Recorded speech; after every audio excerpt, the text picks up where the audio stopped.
Jared Polin, PhonosPhoto.com, and this is your All the kids look up to you. Now what does that spell? Photo News Fix. This fix is brought to you by Squarespace, my go-to when I want to quickly and easily build a website, buy a domain, and launch it in a matter of minutes. Mount Alliance. I use Squarespace for my personal website at jaredpolin.com, not only because it's simple, easy, and affordable to use, but if you're looking to sell your work online, Squarespace has online stores, offers Squarespace payments so you can accept Apple Pay and more, and even lets you invoice customers. After my trip to Japan, I said I would update jaredpolin.com with a new gallery for my Japan photos. And guess what? It only took me a matter of minutes to get that gallery up and out into the world without any damn coding, all thanks to Squarespace. To get your 14-day free trial, head on over to squarespace.com/PhonosPhoto. If you decide that it's for you, use the code PhonosPhoto at checkout to get 10% off your first order. First up, Sony has released not one, but two 4.0 firmwares, one for the A1 II and the other for the A9 III. I can hear it now. Is he gonna yell at Sony like he yells at Nikon when they release a 0.0 firmware? Hey, if the shoe fits. No, why would I yell at Sony?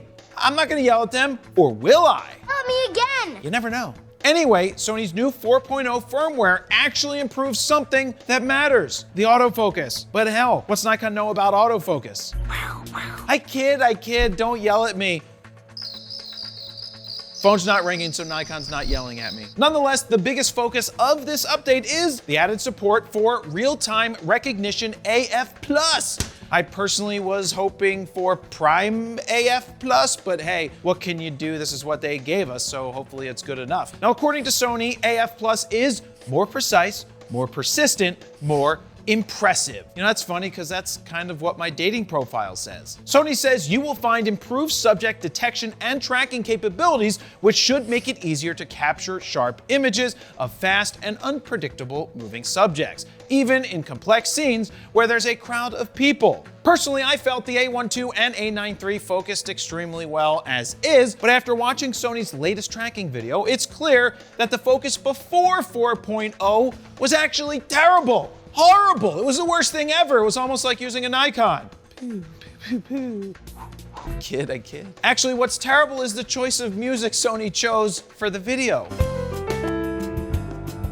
Anyway, you can see the focus box is now more accurate for tracking a specific type of subject. And in situations with multiple people in a line, you can more accurately select the person to focus on. And finally, based on their example, it looks like a subject who you were tracking, who then gets blocked off for some reason before re-entering the frame, should reacquire focus more accurately. Now, this will be a welcomed update that I look forward to testing out as soon as my self-imposed 2 to 3 week waiting period to install new firmware from Sony is over. 2 weeks. Yeah, I give it a few weeks to make sure that there's no bugs. 'Cause then I'd be yelling at Sony again. Next up, Canon has dropped what I thought was going to be an extremely expensive lens when I heard about it, but it turns out it's mighty affordable. Introducing the $469 Nice. RF 45 1.2. Yeah, you heard that right. Shit, that's a good deal. And when I think of 1.2 full frame lenses, I think of the RF 50 and 85 1.2, which are $2,600 and $3,000 respectively. So to say I was shocked by the price would be an understatement. Now here are some of the basic specs. There's 9 aperture blades, a 67mm filter thread,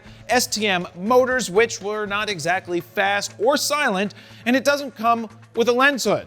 You know, that's $60 more, which is kind of nuts. Anyway, the lens showed up on a Thursday, and by Sunday night, I had shot everything from low-light portraits using street lights to bartenders serving cocktails at a cocktail bar, a block party, and a chef at a restaurant called Ama. Not bad for a weekend, eh? So we know it's inexpensive, but can it get quality results? The answer to that is, yes, you can. I got shots like this, this, this, and this. Bam! I'm so talented. It's not all rainbows and butterflies, as on some images there's strong green and purple fringing, and on occasion the out of focus areas produced a not very smooth or pleasing bokeh. but for the price you're paying and the light gathering you're getting, it's well worth it. Now, in terms of focusing, it's not the fastest focusing lens in the world, but it did do the job. At the end of the day, if you want to experience a 1.2 and can get it for a little more than double the RF50 1.8, which is $239, I say go for it. For the money, you probably can't go wrong. Now, what do you think about this lens? Let me know down below. Now, you know I love giving the gift of photography, whether it's delivering big ass metal prints or custom photo books to friends or clients. That's why I'm letting you know that Printique is giving 30% off site-wide when you use the code FNF30 at checkout at Printique.com. You have until the 16th of November to use the code, and that is a big savings. So no matter what you order, you're gonna get 30% off. So go give the gift of photography. And finally, it's here. It's really here and it's real. I'm a real boy! This is the R6 Mark III. Now, before I get into this news story, my hands-on P review is out now and linked in the description down below, and it's a long one, but it's detailed. And it's the best damn P review that you're gonna find on this camera on the interwebs. I stand by it, or your money back. Now, I shot the shit out of this camera. I did a lot of shooting. All right, here we go. Let's get into it. The R6 Mark III sports an all-new 32.5 megapixel sensor that is not stacked, like a lot of the rumors said leading up to the announcement. Now, that's a 34% increase in resolution when compared to the 24 megapixels of the R6 Mark II. Now, it does still have a mechanical shutter that shoots at 12 frames per second, and the electronic shutter shoots at 40 frames per second. You do have pre-capture and the ability to activate and deactivate it with one press of a button, unlike the R5 Mark II and the R1, which still doesn't offer the one press feature. Oh yeah, and it does pre-capture RAW, unlike you-know-who, Nikon. Them's fighting words. You've got two card slots, one CF Express B and one SD. It has the same 3.69 million dot EVF and 1.6 million dot vari-angle screen as the R6 Mark II, which has the same EVF and screen as the original R6, but they still get the job done.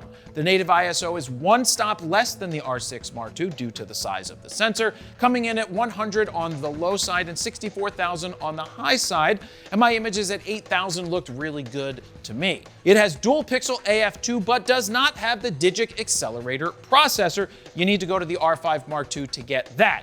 Now, with that being said, the autofocus is still top-notch no matter what I threw at it. The R6 Mark III is a stacked and loaded stills camera, but what about video? Quickly, let me hit you with the top-level video specs. There is no built-in fan like the C50, but we recorded for hours without any overheating. Damn, that's hot. It has the same sensor as the C50, which I was right when I guessed that it would have the same sensor as the R6 Mark III. There's open gate recording for those who give a shit about open gate recording. There's DCI 10-bit 422 4K up to 60p, which is oversampled from 7K. There's a tiny light on the front, back, and around the screen. There is IBIS built in, so you do have in-body image stabilization, unlike the C50, and honestly, a ton more. But like I said, the full preview is linked in the description down below, where you can learn everything about this camera and more. Not sure what that more actually is,